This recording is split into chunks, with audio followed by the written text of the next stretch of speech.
Ladies and gentlemen, welcome to another week of MLB, baby, which is week 8. We're about 50 games in, and while that might sound like a lot, we have over 100 games to go. The marathon is in full swing. We're not even halfway there by a long shot. So much baseball action, so much to talk about week in and week out. We never run out of stuff to talk about, but we do it anyway because we love the sport week in and week out. Thank you all for joining us, whether you're watching us live or listening to us on our podcast channels. We really, really appreciate it. I am your host, Barrett Boom Bostic, joined as always by my co-host, the one and only Travis T-Bone Laughley. Travis, how's it going, man? Man, I'm doing well. I was just watching some of the Rangers a few minutes ago before I hopped on here on the pod. Martin Perez, I believe, has thrown 3 scoreless innings so far to start the game. The Rangers are heating up right now. We'll talk a little bit about them in a bit. But man, I'm happy to have you back. I know you got to spend some time with the family over the weekend. I held down the fort last night, so we were talking about college ball. Mm-hmm. At this point, either of us, we've had times to this point now where we've had to just hop on and do this by ourselves here. We know how to do it. It's there. We can make it happen. It's still good content that we put out, but certainly it's a lot better and it's so much more fun when it gets happy here on the other side of the screen. So welcome back, my friend. Well, looking forward to talking some Major League Baseball tonight. Yep, it was some good holiday fun, but the show must go on, and so that is exactly what we will do. And for all of our MLB shows, we always started off with the no doubter of the week. It is our namesake, and with this particular one, it was tough. Some weeks are easy. Some weeks you just have one that stands out. Some weeks you have to fish for it. This one was very, very tough, which is a good problem to have, Travis. And I would be remiss. The bias is going to play a little bit into this, but not completely, and I'll explain. We are first going to give an honorable mention to my man, Yordan Alvarez. I am a Houston Astros fan, and recently he hit the longest home run of his career. So you would think, okay, I thought that was going to be worthy of it, but it is not the no doubter of the week. I will explain in a minute, but honorable mention. I think this is the first time we've ever shown the honorable mention on the show.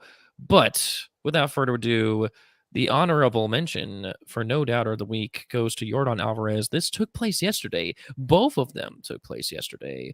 We're going to go to Yordan Alvarez. This was him facing off against the A's, which they did end up winning that game. And he hit the longest home run of his major league career, if you can believe it. It's just simply called Mount Yordan. Boom. I mean, it just goes and goes and goes. Look at that. I mean, it hit. And that's not ball. Easy to do at the Coliseum. The Coliseum is a big field. It's a big park. I mean, that's a big wall that you got to travel out there. You earn your offense there in Oakland for sure. Seriously, 469 feet. 113.9 miles per hour, 28-degree launch angle. He hit it off a changeup. So, Paul Blackburn thinks he's cool and can do a changeup, and we'll watch it one more time. He thinks he's cool, and he can throw a changeup on a 3-1 count, and then boom, he's just going to hit the crap out of it. I mean, and so when I was watching this live, and when he hit that, I was like, this has got to be the no doubt of the week. But alas, it is not. And I can't, because again, I can't let the bias go too much. That looks like one of those type of pitches where just like two things happen. You have to strike out or you're going to knock it out of the park. Exactly. And that's what Yordan Alvarez did essentially. That is exactly what he did. But again, it was such a good week for no doubters. We had to give it to a man who hit a very special, extra special home run. This person, Jesus Sanchez, hit the tied for 5th longest home run in the StatCast era. That's right. I'm just going to let the video do the talking. The Miami Marlins are facing off the Colorado Rockies in Colorado. I got to get that caveat. And Jesus Sanchez for the Miami Marlins, lefty up on the mound, hits the crap out of this ball. Wait for it. 496 feet. I mean, if you look, a guy on the triple deck catches it. Now, again... Yeah. Let's watch that through again because I was fiddling with one of my tabs, so I missed it here. Yes, I want you to pay attention to the third deck, and I'm going to try to zero in. Boom, that guy right there. That guy right there caught it. Look at that. I mean, triple deck. Now, again, It is Coors. It is Coors, but still, this is the no doubter of the week, guys. It is tied for fifth largest longest home run in the Statcast era. To give some perspective on the Statcast era, that was 496 feet. There have only been 4 other people who have hit the ball farther. Miguel Sano, 496 feet, 2019. Aaron Judge, 496 in 2017. You got Carlos Stanton, of course, 504 feet in 2016. And Travis, do you know who has hit the longest home run in the Statcast era? I'm just gonna take a wild guess and say it's Joey Gallo. Oh man, I love where you're coming from with that, but no, the longest home run in the Statcast era is a man who at the time was playing for the Texas Rangers. Oh, it's Prince Fielder, isn't it? No, no, no, no, no, no. This is so the Statcast era is 2015 and later. All So, right. no, I mean, if you don't know who it is, you're not going to get it. It's Yeah. All right. Nomar Mazara. Wow, that's it's not the name I would have expected to have Yes. that title for it. Yes. While Giancarlo Stanton hit it 504 feet at Coors Field, Nomar Mazara at the Globe Life Park in Arlington hit it 505 feet in Texas in 2019. So when you're tied for fifth in the longest home run of the Statcast era, we have to give you the no doubter of the week. We just have to. It would be doing him a disservice, but I had to do Jordan Alvarez because again, longest home run of his career, 469 feet is still quite a quack. Quite a quack. Yes. There you go. It was a plethora week of no doubters. So there we go. Getting the show started off right with some good old fashioned no doubters. Man, off to a good start. I love it. So there we go. That's a namesake. It's an awesome problem to have. All right. Before we get into our recaps, the meat of the show, we have to talk about the latest. It's the latest gossip, Travis. It's what everyone's talking about. The slap heard around the world, the baseball equivalent of the Will Smith slap. And of course, I'm talking about the moment where Tommy Pham of the Reds slapped Jock Peterson of the San Francisco Giants and incurred a 3-game suspension over a fantasy football feud. It's May, right? Yeah, like we're in the middle of the baseball season. They decide to take care of this right now, right deep in the middle of the football off season. Like this is so weird. It's just so strange and odd. It is until you realize that this is part of the sport of baseball. So this is a feud that had gone on for months and months and months, and there was some money involved, and there was some, disagreements about the waiver wire and all that. Trav, have you ever played fantasy football? Yes, I have. I play very casually. I am, I've told myself for the past couple of years that I'll be retiring from it just because my ability to give like full attention to it and to care about it, especially like as the season drags on, is just it has gone less and less over time. And I think this, I'm hanging up the cleats this off season. There you go. I did it once, one and done for me. I'm glad I did it because a lot of people do it, but I did it. But yes, it's just it was so funny, this whole thing. But I'm gonna tell you, baseball players, they hold grudges. They hold grudges big time.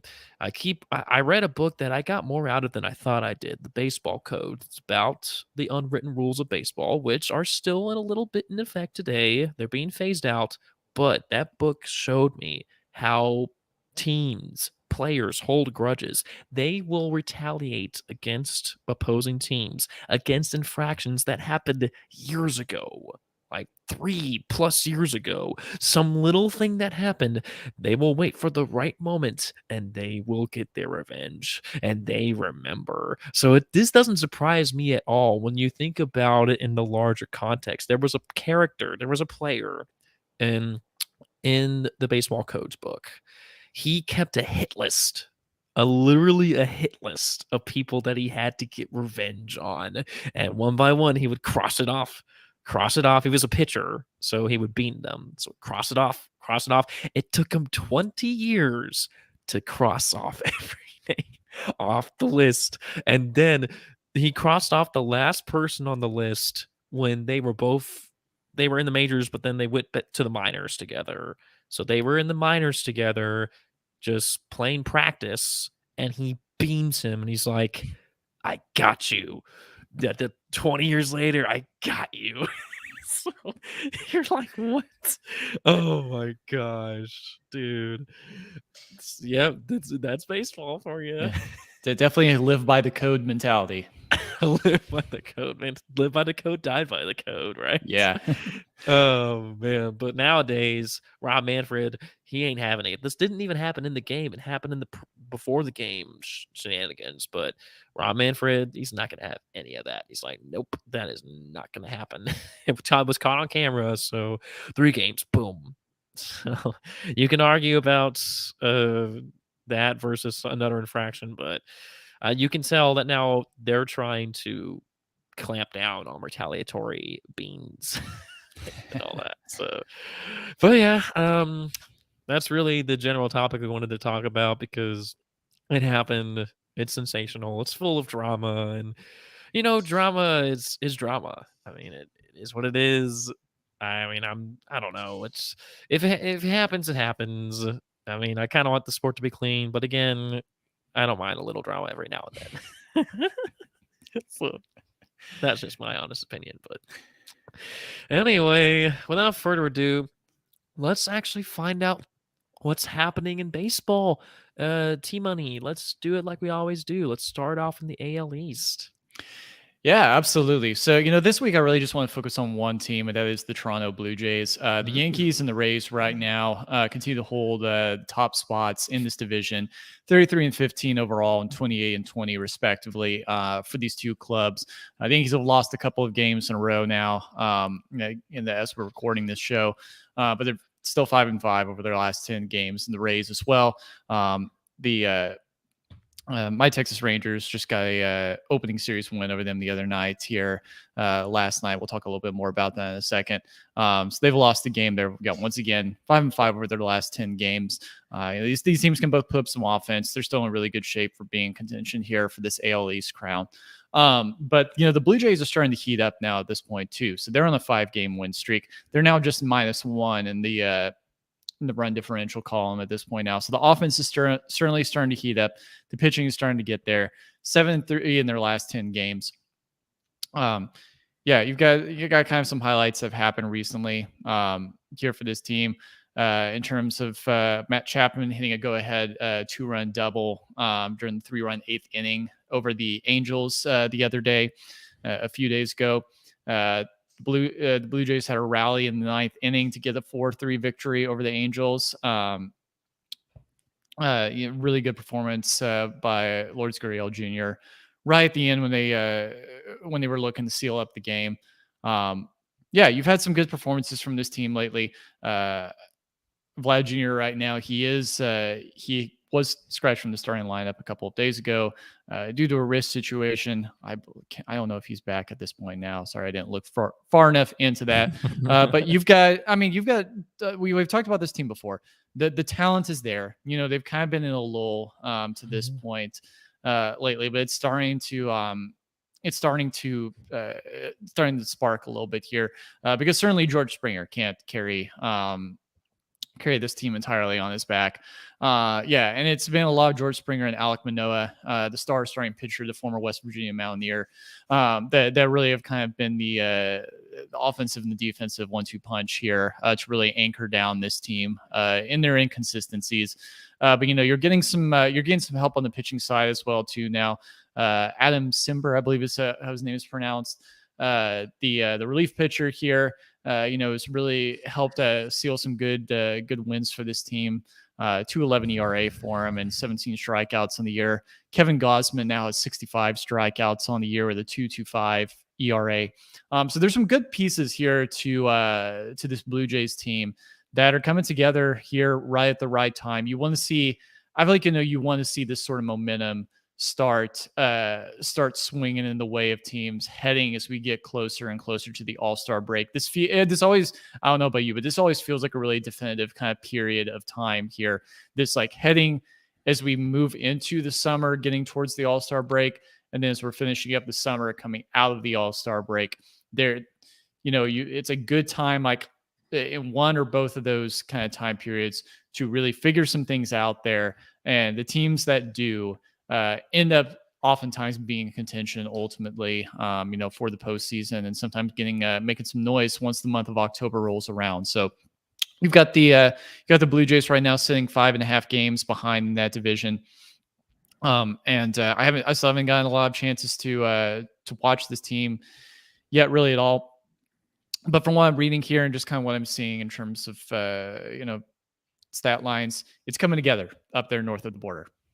Yeah, and I'm happy about that. I mean, I chose them to win the World Series. A lot of people did, and they're just a team that's good on paper, but it's just they're not always um, able to live to their full potential. Now, granted, it's a tough division, and it's like you were pointing out, Travis. And this is the time where you want to be in a good position going into the All Star break. And because this is also a time where teams are kind of assessing their Ah, needs for yes. the trade Trade deadline. deadline. Yes, Yes. so if there is a spot that it's consistently weak, then teams can be like, I think we need to do something about this. The Yeah, we're gonna Braves, start yeah, seeing some of these bubble teams right now in terms of I know. where it could go either way, of them looking at it and looking at the entire landscape of baseball and thinking like, hey, do we have a legitimate shot? How much of our future are we mortgaging here? Like, where are we in a window right now? And let's go for it, or otherwise you're gonna see the sellers as well. The guys that just says, hey, you know what, we the future is a lot bigger beyond just this one season here. Let's let's give some guys away. Let's pick up some draft picks. Let's pick up some farm system, some guys out of the farm system. The Rangers did that last year with the Yankees. Yeah, Got some pretty important pieces out of that. Just one of a couple of major steps that they made, really kind of within the last 12 months for that organization. So yeah, it's a pivotal time. You can the momentum is going to carry either way in terms of whether you're really in terms of whether you're really pushing the chips in on this year or setting yourself up for success for the future.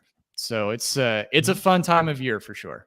exactly. Every game counts. Every game counts. There are stretches where they play so many games in a row and they get tired, and it's forever since a rest day, forever long road trips. But you gotta find some way to get some energy because it's got a long road ahead. But yes, Yankees still holding strong, but it ain't over yet. There's still a lot more to be played. Speaking of which, the NL East, it is still the Mets show. Their lead continues to grow. They are riding a 4-game win streak, 7 out of their last 10. The Braves are 9.5 back, and I know they're just kind of hanging in there, but it just seems like the Mets are just on all facets are just overperforming. The player of the week last year for the National League was in fact Francisco Lindor, and this right here is a welcome sign for Mets fans. When they paid him a boatload of cash, this is what they thought they were going to get consistently. But to see Lindor get player of the week, come get back into his true form, it is a good sign. Baseball is good when Lindor is good. In that week where he won Player of the Week, he was slashing 348, 407, 870. He drove in a run in every game. Every single game last week, and recorded an RBI in 8 straight games. His best game last week was on Tuesday. He recorded a triple, a home run, and 6 RBIs. So he scored half the Mets' runs, and they still lost 13-12. But he certainly put in the effort.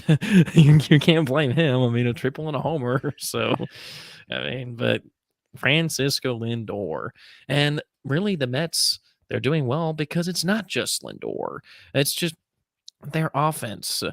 There's just something about it. It's been missing. They've had the pitching, but the offense is it just hasn't been there. But you got the studs. Lindor's 800 OPS. Pete Alonso, 892, 13 bombs on the year. That guy is having a phenomenal year. A 534 slugging, guys, and a 358 on base percentage. That's not shabby at all. That's elite. I mean, McNeil 812 OPS, Nimmo 838. These are well above average OPSs, and it's really it is adding up. They're just being consistent. Chris Bassett's got a sub 4 ERA. Carlos Carrasco's got a sub 4 ERA. Now again, the injuries, they're able to sustain it, which is which is good. You know, DeGrom he's been throwing from 135 feet, and he says he feels completely normal, which is fantastic. Um, we know that um, Scherzer's still on the 15-day IL, so we will see what happens when that comes about. But they just you've got some breathing room Mets. Just wait. Oh man, when they got DeGrom and Scherzer, watch out. I mean, I don't even know. I don't even want to know, but you know, it's going to be scary. I mean, and that's really what this division's about. It's Mets and everybody else. So I just don't know. Really, it's on the Mets. If they implode, the other teams have a chance. If they stay the course, nobody else has a chance. Yeah, that division feels like it's just all Mets this year. I mean, there just isn't the strength and consistency, and I feel like the talent across really any of the other teams there to really be looking at as a division that's going to put multiple teams ultimately in the playoffs this year. It's the Mets show, and until they falter, that's all it's going to be. Mm-hmm. There you go. Well, let's move on to the middle of the country. Yes, sir. We're making our way out to Middle America now and the AL Central. Yes. So if I don't accidentally flip over to incorrect tabs here while we're in the middle of our broadcast, the AL Central right now, it remains the Minnesota Twins show. They're 30-20 on the year. They have a straight 600 record at this point right now. 5-game lead over the Chicago White Sox.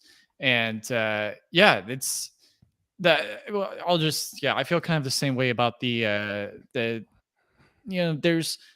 a bit more room for the other teams to get back into it here in this division right now than I would say the NL East here. I think especially in terms of like strength and talent and potential here, and just kind of where Minnesota sits comparative to the rest of the teams in their division. But the Twins right now, it's their division to lose. They just continue to show they have the most strength, I think, right now there, and some good pieces that are supporting casts.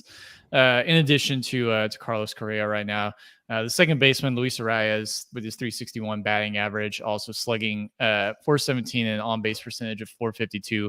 Byron Buxton's 11 home runs, his 21 runs batted in. Jorge Polanco, the shortstop, his 26 runs batted in, on the year, 233 batting average. The Joe Ryan show continues out there on the mound. As of today, Correa is unfortunately on the COVID IL after testing positive, so hopefully he gets back. He gets back as soon as possible. Max Kepler today had 3 hits and drove in 3 runs to help Minnesota get that 8-2 victory in the first game of their doubleheader over Detroit today. You've got you had Sanchez getting his 6th home run of the year at this point right now. This is a good team that just gets the job done. It's maybe not always the sexiest way possible, but they do have some power to go with it. They seem like a smart baseball team to this point right now. Got a plus 38 run differential on the year. That's a really good sign, at this point right now. 6-4 in their last 10 games. As for everybody else, the Chicago White Sox, Tim Anderson right now, he's unfortunately out at least 3 weeks in the COVID-19 list, I believe. Or actually, I think that's the situation. COVID-19. Oh, actually, no. Yeah, actually, it's a groin situation. Let's say that would be really, really serious for COVID-19 if Anderson was out for 3 weeks. But no, it's a groin situation. Ouch. That's no fun. So Luis Roberts been activated from the COVID IL. There, man, I think I don't know if this was serious, but I saw like a tweet or something about how this is like in 40 the 46 games that Chicago has played, that the White Sox have played this year. This is like the 40 they've had like 46 different lineups, it seems, there, because they're I just because they can't come to any consistency there. Yeah. There's too much talent. There's just too much talent in that organization for them to be a 500 team, and just seemingly, and there's no path for them to get anywhere above that right now. I mean, Tony La Russa has to be on the hot seat. I feel like I've said several Yeah. times right now. But just, yeah, this is his responsibility. This is how you see your team. This is how you visualize. This is a matter of how you visualize things, how you plan for when tough situations come around. And right now, they're just treading water. And granted, yeah, they're not in a super tough division. That this is not keeping that they're not losing the ability to make the postseason really by any stretch. But it's disappointing to, we had hyped up these White Sox so much going into the year, really thought they could be something special, and it's just been a colossal disappointment right now. Um, yeah, tough to see. The one other team to touch base on real quick here. So the Detroit Tigers very much have cooled off recently from their they didn't really have a hot start to the year, but there was a lot of, we expected maybe the rebuilding process to be a little bit further along and for them to show a little bit more strength. Then would have been to this point. It's almost kind of like, hey, does anybody here remember how to hit a baseball? But the Tigers are trying something right now, because a big legacy name was called up for the Tigers the other day, and it was none other than one of Yeah. the sons of the Rocket himself, Cody Yes. Clemens, one of the four sons of Roger Clemens, one of the four sons whose name starts with a K, to Yes. represent all those strikeouts that the Rocket had in his career. So, Yes. yeah, Cody Clemens, he was a third round pick in the 2018 amateur draft. Clemens was hitting 283, playing in the Toledo minor league program. There, as part of as part of the Tigers, he had 8 homers and 31 runs batted in over 45 games played with the team this year. He was drafted as a second baseman. And he's kind of been a Swiss Army knife for that team in terms of playing that Toledo club, in terms of playing first, second, third, and in left field this year. Yeah, Cody Clemens is just an all-around baseball athlete. Yeah. Yeah, one of I just one of again these great kind of college baseball success stories. Me advocating for the sport there. Played for the Texas Longhorns for 3 years between 2016 and 2018. Freshman year in 2016, he had a 242 batting average and 5 home runs. 2017, he had Tommy John surgery, but he did get a shot to play as the designated hitter that year for the team. His junior season in 2018 was truly the breakout year for him. 352 batting average, 23 bombs. He had a Big 12 Player of the Week at one point there. He was a finalist for the Golden Spikes Award and the Dick Hauser Trophy by the end of the year. Yeah, just a great college baseball success story. It really shows what that sport can do in terms of developing players. Yeah, we've seen what he did. We read what he did. Obviously, with Toledo going into this here as the season has started here, and it's paying off for him. He's getting called up now. He's going to wear number 21, which is one of the Yeah. numbers that his dad wore. Mhm. Yeah, his dad also wore number 22 when he was with the Yankees and the Astros. Yeah, I'm looking at this article here on ESPN talking about just how cool the situation this was. He figures out that Cody's getting called up. Dad flies in from Houston up there to Detroit for the game. Yeah, he got calls. Dad got calls from guys like Jeter and who else did he get calls from? Yeah, I think it was Jeter and Bagwell. They got calls from there Nice. congratulating him there. So just yeah, neat situation. Seeing that gives yeah, been a tough season so far, and certainly it's been kind of a lull for that Tigers organization. So gives our fan base something to cheer about right now. And once again, kind of one of these future pieces to look forward to developing. Hopefully, you see Spencer Torkelson start getting his bat developed as well too. He still has a ton of potential there. A lot of young pieces like that. The Tigers have drafted very well in recent years. They've got a great manager in AJ Hinch. You would hope to see that club get back to competing in the AL Central again very soon because Detroit's a great baseball town, and I can't ever really hate the Tigers. I mean, they seem to have genuine fans, just hardworking middle America people. Oh yeah. Um, their fans travel very well. I've been to several Rangers games over the old Globe Life over the years against the Tigers, and their fans always came out in full force Oh yeah. for those games. So yeah, I'm hoping for the best there for that organization, and I'm interested to see, even with Cody being an alumni of an opposing Big 12 foe. Still cool to see these college guys get to live out their dreams and get a shot at the show. Yes, he might have gone to a different college than us, but he did go to the same private school that I went to, St. Francis. So St. Francis Wolves alum Cody Clemens is. So we got that connection. He and I do. So congrats to Cody Clemens. You're rocking in your father's footsteps. So good luck in the show. And the Tigers, they got nothing. They got nothing to lose at this point. So call him up, let him see if he can sink or swim. So, also want to give some special love to in the AL Central to the American League Player of the Week, Jose Ramirez, easily one of the most underrated players in baseball. Last week, he slashed 348, 423, 957 slugging, 3 home runs, 11 RBIs, 3 steals, 3 walks, and only 1 strikeout the entire week. Man, in total, 7 of his 8 hits went for extra bases, and along with being tied in the league for triples with 4 triples, he leads all of baseball with 51 RBIs. Guys, we're only 50 games in. He's averaging 1 RBI per game. If he keeps it up, he's going to be 162 RBIs, which is absolutely insane. He's batting 297. He's got 13 bombs on the year. He's going to be an all-star, and he deserves every bit of it. So congrats to you. Cleveland is still, a few games out. 7 out, not too shabby.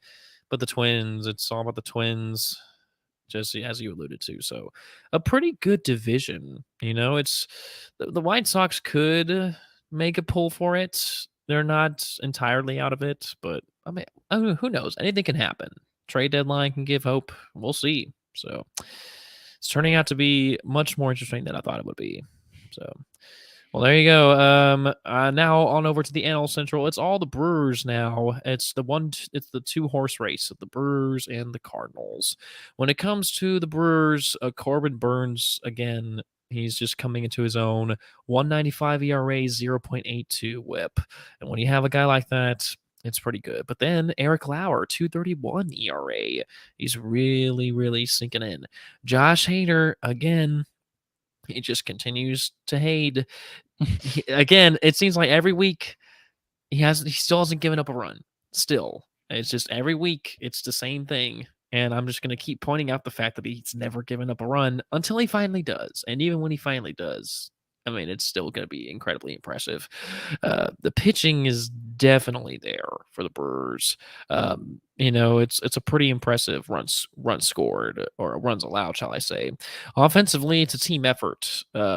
You don't have stars that are just absolutely breaking out in crazy fashion, but they all get the job done. You got guys who are they're showing up and they're getting it done. Willie Adames, Tyron Taylor, Rowdy Tellez. These are all guys with OPSs over 700. Hunter Renfroe. They get in, they get the job done. They're kind of like the Giants last year. They go in, it's not flashy, but they win games. So, good job, Brew Crew. You got a great manager. You're really deep, and you're hanging in there. But hot on their tail is the St. Louis Cardinals, which they're proving to have a really fun year too. They're having fun really going into it. Nolan Arenado was on a tear to start off. He's cooled down a little bit. He still has a 500 slugging, which is insane. But it's all about Paul Goldschmidt, people. Paul Goldschmidt. It's time we started talking about Paul Goldschmidt because he's legitimately going to be an all-star, I swear. This man, first baseman, hands down one of the most underrated players in baseball. He has a 352 batting average, 418 on base percentage, 626 slugging for a 1.044 OPS and 11 bombs. Explosions. It's insane. 2.7 wins above replacement. Tommy Edmonds got 3 wins above replacement. And you got Nolan Arenado. You got a 1-2-3 punch, absolute bonkers offense from those 3 gentlemen right there. It's insane, and they're contending with the Brewers in the amount of runs that they are scoring. And when it comes to pitching, you have a 1-2-3 punch of Mikolas, Wainwright, and Hudson. They all have low ERAs. It's like 2.67, 3.12, 3.22, respectively. And it's just, it's a good year. It is a good year for the Cardinals. Their fans are showing up. They are excited. They have a shot. They have a plus 43 run differential, it's 3 runs better than the Brewers. So they're showing that they have the depth. They have the numbers. They've won 7 out of their last 10 games, and it's exciting. It's legitimately exciting to see the 1-2 punch. The Cards are 4 games back. Anything can happen. Next week, it could be completely different. So Pirates are 10.5 back. Cubs are really, really starting to cool down hardcore. And Suzuki is cooling down a little bit, which is unfortunate. He's not, he kind of came out red hot. And when it comes to Rookie of the Year, you got to start looking at that a little bit because I don't want to say it's completely in jeopardy, but he just hasn't really done a whole lot. He's got 0.7 wins above replacement, which, he's a rookie. He's got all the potential in the world, but he still has only 4 homers.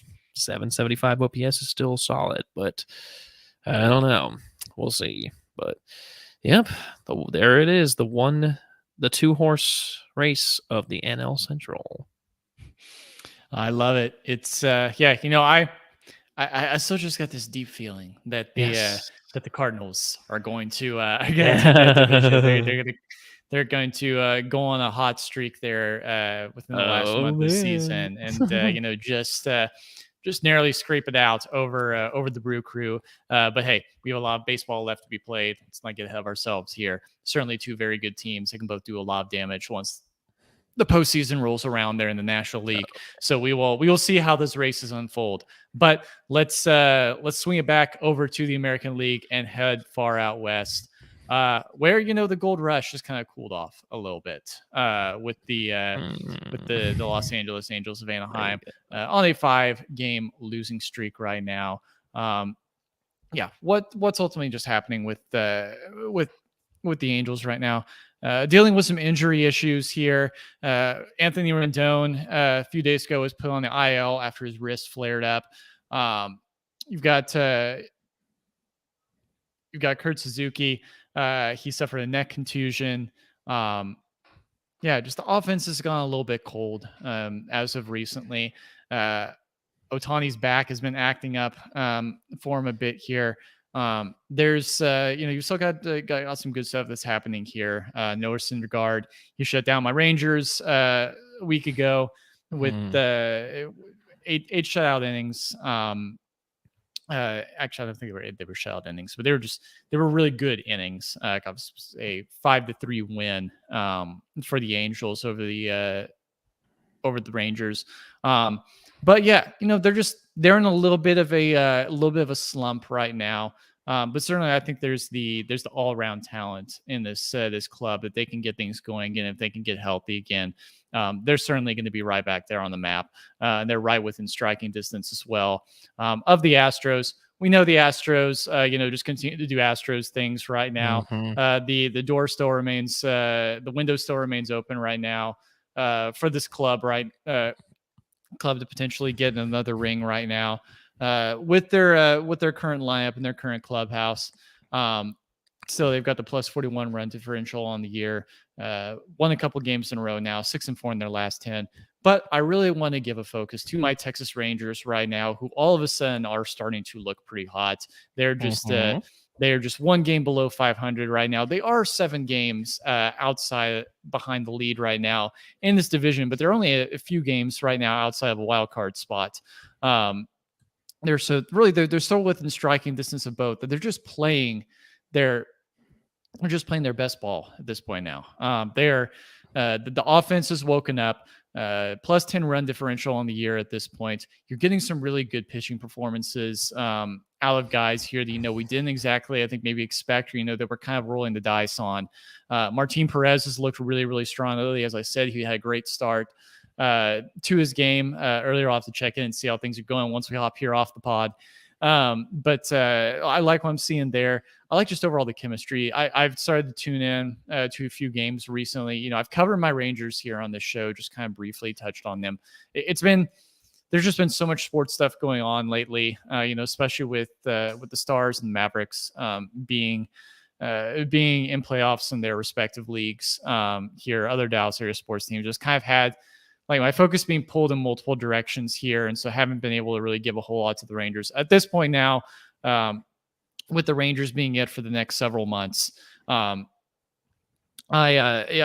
been focusing on them more, and these guys seem like they're playing loose with good chemistry with each other.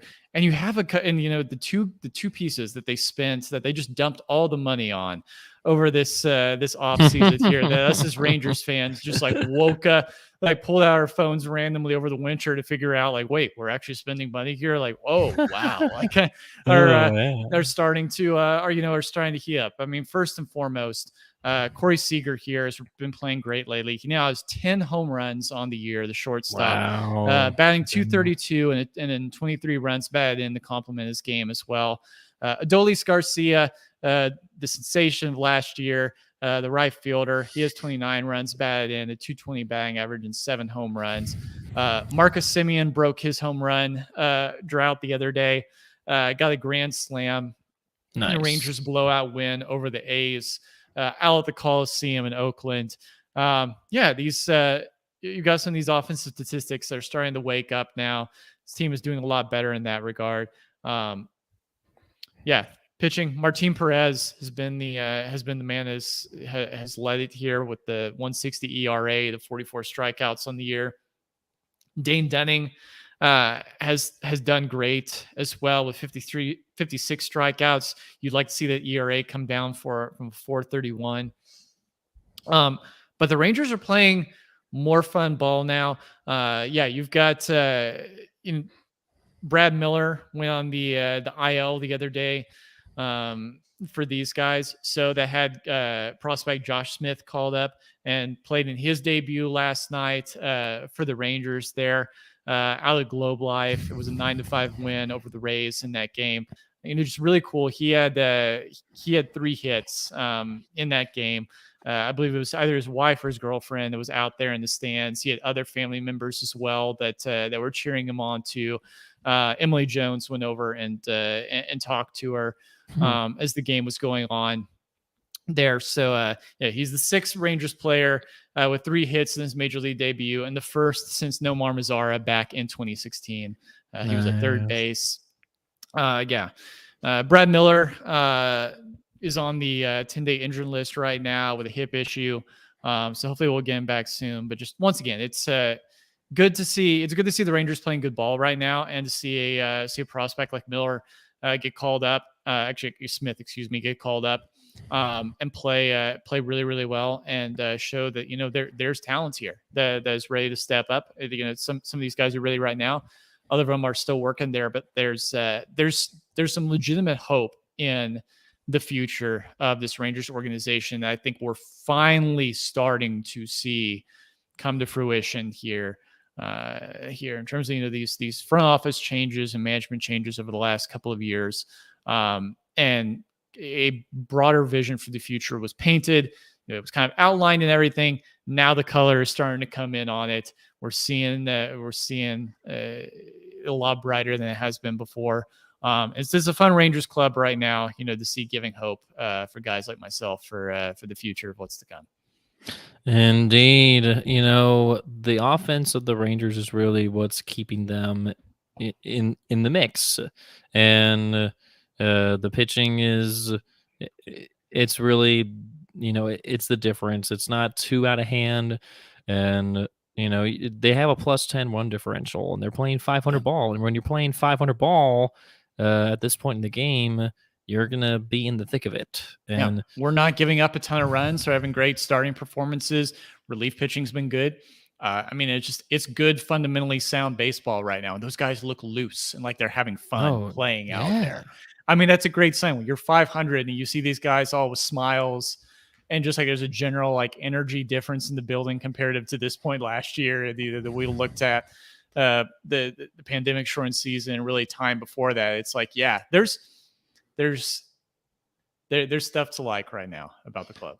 And I'm glad that there is. I'm glad there is. I want the Rangers to do well, and they are taking advantage of the moment. The Astros and the Angels were starting to lose some games, and the Rangers were starting to win. But now things are just kind of floating down. The margin is still there, but I just really want them to just make a push for it. You know what I'm saying? Because it's just been the Astros and the Angels show. The Astros, obviously, they're kind of pulling ahead at the time being, but anything can change. And you just gotta wonder if there's just something working for those Rangers. There's just some underlying spell that they got going on. The Angels are scoring a ton of runs, that's really working out for them. But pitching is not as elite when compared to other teams, such as the teams that I'm about to talk about, and teams and the Yankees and stuff, and that's been their downfall. So it's been good. It's kind of the pitching for the Angels and the Rangers is the same kind of. It's better, but it's still not that next step. And as far as the Astros go, their runs allowed is elite when compared with the Dodgers and the Yankees. It's in that top tier. The thing that keeps the Astros at bay is their runs. It's their offense. Bats get hot, bats get cold. And when the bats are hot, they win the game. It's as simple as that. It's a one-dimensional game. It's just you have to answer one question. Are the bats alive? And if they are, that's it. That's all there is to it. So good for you, Astros. 4-game win lead. We will see. I still have a lot of hope for my Astros, but now we close things out with the NL West. It's shaping at least to be a 2-horse race.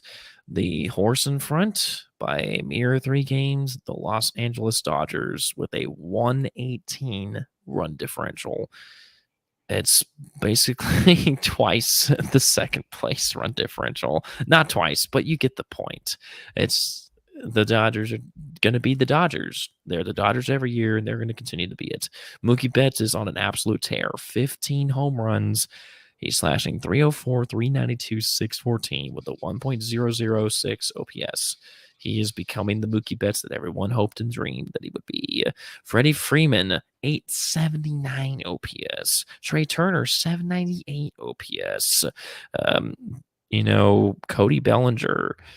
I mean, he's got 5 bombs on the year, and he's starting to have kind of a comeback year. Not completely outstanding, lights out, but he's still there. Chris Taylor, 785 OPS. Max Muncy, 591 OPS. You want to see that get up a little bit. I mean, he has a 150 batting average, so it's a little concerning there. But Chris Taylor is proving to be a good replacement in a sense. They're just like their lineup is so deep. When you have players that are underperforming, you have plenty of people that can fill in the gaps.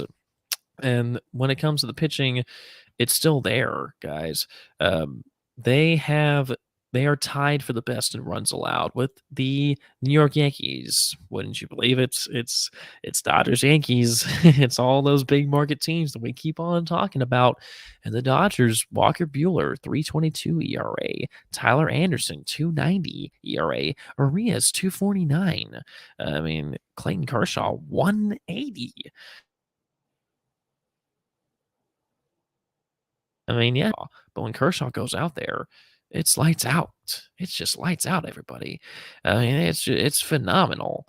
Um, this team, you just gotta wonder if they're just on a tear this year. They're they are dead set on winning a legitimate championship. Dare I say? Just I mean, they're the top dogs when it comes to making it rain, but the Padres.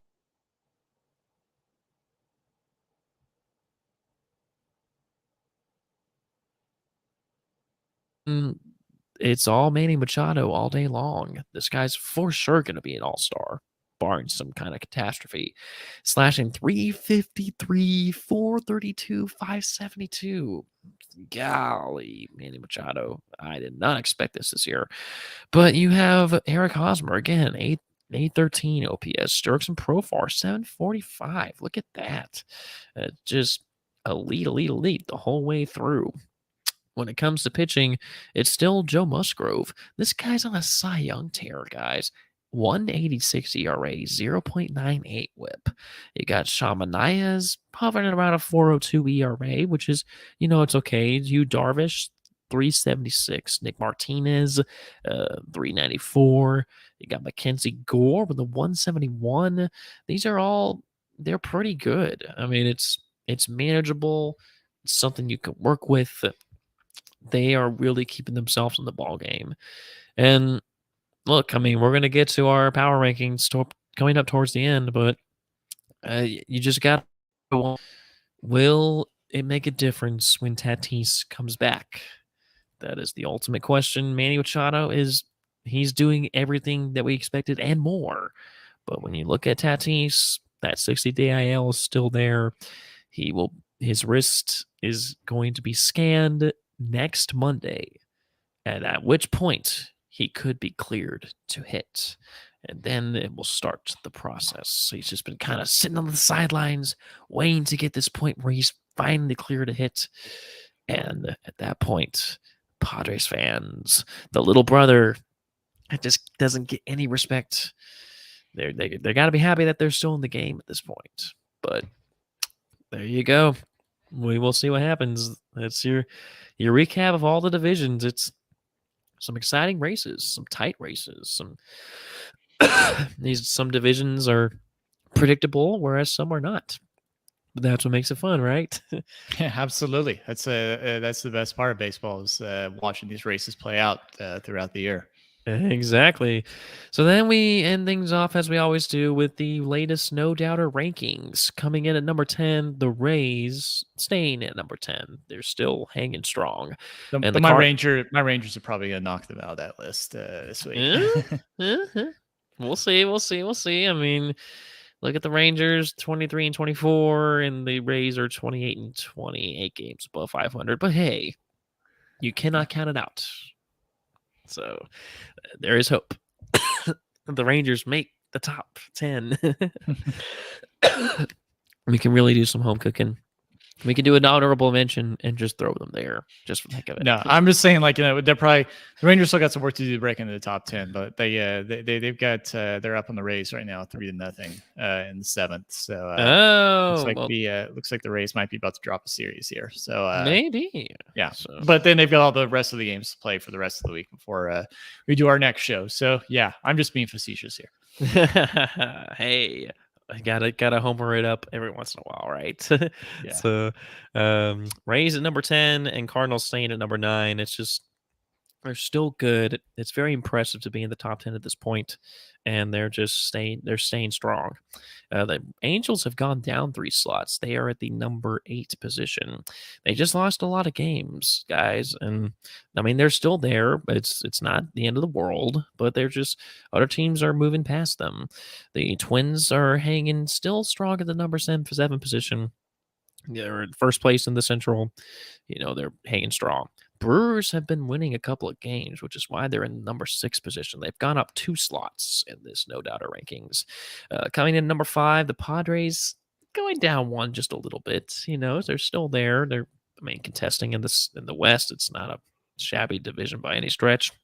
Astros, again, they've been winning a couple of games, more so than not. So they have gone up 2 slots. They are in the top four. A little bit of homer. Hey, you can blame me, guilty as charged, but I've done worse, right? So, and then it's the same three teams that we always talk about. It's just the order just gets reversed sometimes.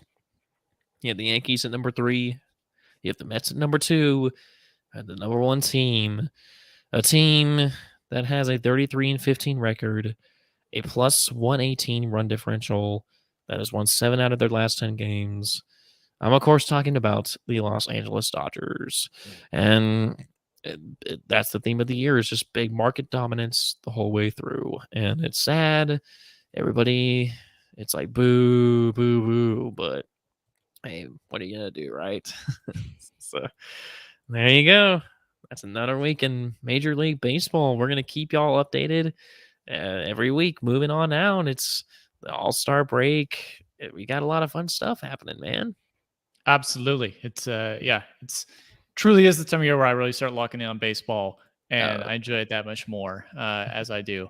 But with friends, with that in mind, we are going to start wrapping things down here for this episode. If you could just do us a favor here as we're winding down, we got some things to ask of you here. We've seen some really good interaction, some interactions, kind of little blips here and there. Some promising future and potential for our show here in terms of downloads, and especially as I've seen lately here on our Facebook, like our reach that we've had for things like the Kyle Blanks interview and some other posts that we've had, just being able to get those out in front of new eyes, people who maybe don't tune our page as much.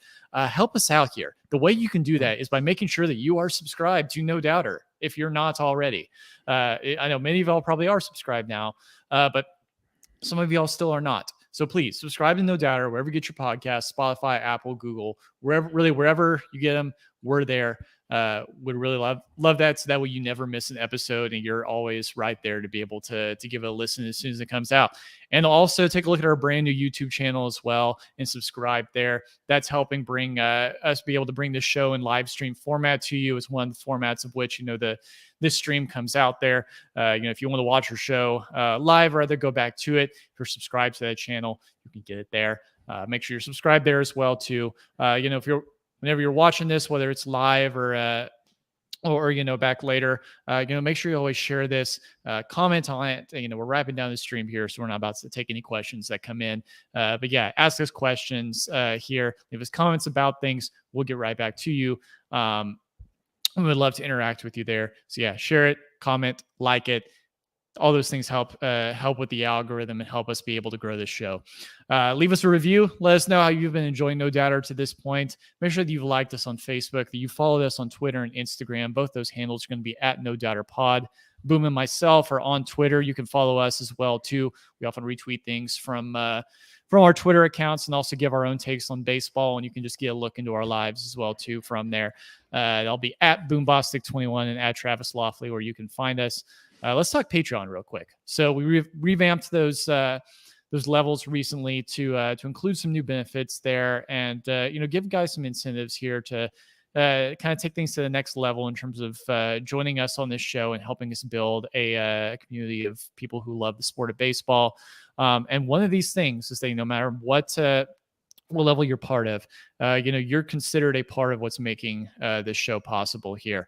In that regard, we do want to give a shout out to a couple of people, and that includes our longest standing patron, Mr. Tad Bostic, and then our Patreon producer who made the jump all the way up to the legend tier of our Patreon account from the beginning, Mr. Don Hale. Guys, yes, please take a look at our Patreon account. If you all join there, we have like an actual group of people to join those, we can start like truly doing those things and giving you all the full benefits of what's included in Patreon there as a thank you for being a part of the ride. Please take a look at it. We think you'll like what you see. Let's take a look. Let's talk also about our merch store. Our partner at T Public has done a great job in putting together things like t-shirts, hoodies, baseball shirts, crew neck sweatshirts, mugs, phone cases, many more items there with the No Doubter logo on it. The shirts are as soft as they can be. They feel great when you're wearing them. Take a look at what we got in our merch store there. Pick yourself up some swag. Help spread the word about No Doubter in your everyday life and all that you do. You will see all the important links in the description below. Boom, close us out. It's the way we always do here at the end of No Doubter. Yes, the way we always do as you go about your week, as you go about your life, no matter what you do, no matter what you got going on for you, do it the no doubter way. As we have so many examples on our show via our interviews, follow their example. Bat 400, and always swing for the fences. We will see y'all next.